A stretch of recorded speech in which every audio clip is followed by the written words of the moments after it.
مکتوب نمبر 134 یہ مکتوب شریف بھی مولا محمد صدیق بدخشی کی طرف صادر کیا گیا ہے اس بارے میں کہ جیسے پہلا مکتوب تھا کہ آپ کہتے ہیں کہ میں کل کر لوں گا پرسوں کر لوں گا، یہ تسویف سے منع فرما رہے ہیں، اور دعا بھی آپ کو فرما رہے ہیں اللہ رب العزت آپ کو اپنی مدارج قرب میں عروجات بے اندازہ عنایت فرمائے۔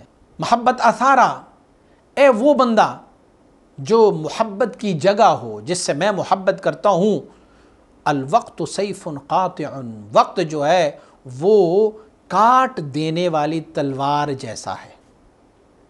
وقت جو ہے وہ تلوار ہے جو کاٹ لیتا ہے، بس جو گزر گیا سو گزر گیا، وہ کٹ گیا ہے۔ پھر معلوم نیست تا فردا فرصت دہند یا نہ، یہ معلوم نہیں ہے کہ کل تک ہم زندہ ہے یا نہیں، مہلت ہے ہمارے پاس یا نہیں ہے۔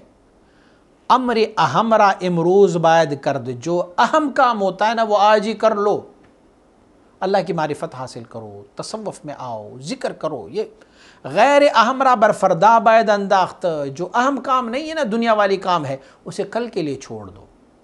لیکن جو اہم کام ہوتا ہے، اور دیکھیں آپ کو کوئی اہم کام مل جائے نا دنیا کے کاموں میں بھی، تو آپ اس کو ایسے نہیں کہتے ہیں کہ میں کل کر لوں گا پرسوں گا، آج ہی اٹھ کے وہ کام کر لیتے ہیں، کیونکہ وہ اہم کام ہے۔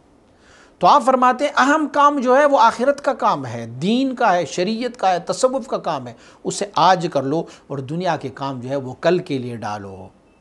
حکم عقل اینست، نہ عقل معاش بلکہ عقل معاد۔ فرماتے ہیں عقل بھی اسی چیز کو ایکسیپٹ کرتا ہے، عقل بھی اس چیز کو مانتا ہے کہ جو اہم اور ضروری کام ہوتا ہے نا وہ آج ہی کر لو۔ عقل معاش یعنی دنیا والا عقل نہیں، بلکہ عقل معاد، آخرت والا عقل چاہیے۔ زیادہ برین چی نوی صد، اس سے زیادہ میں آپ کو کیا لکھ دوں، یہی آپ کو لکھا، یہ نصیحت اگر آپ قبول کر لیں گے تو یہی بہتر ہے۔ اچھا، مجدد رحمۃ اللہ تعالی جس بندے کو نصیحت فرماتے ہیں، مکتوب جس کے نام لکھتے ہیں نا، تو نام تو ان کا ہی استعمال ہوتا ہے، لیکن اصل میں یہ نصیحت ہمیں فرما رہے ہوتے ہیں، اپنے سارے مسلمان بھائیوں کو نصیحت فرماتے رہتے ہیں۔ یہ نصیحت ہمارے لیے ہے کہ جو اہم اور ضروری یعنی آخرت والا کام ہے، جو دین والا کام ہے، شریعت کا کام ہے، اسے آج ہی کر لو، کل کے لیے مت چھوڑو۔ دنیاوی کام جو ہے اگر کل کے لیے آپ چھوڑ رہے ہیں تو ٹھیک ہے، لیکن آج کا کام جو شریعت و دین و طریقت کا کام ہے وہ آج ہی رکھو اسے۔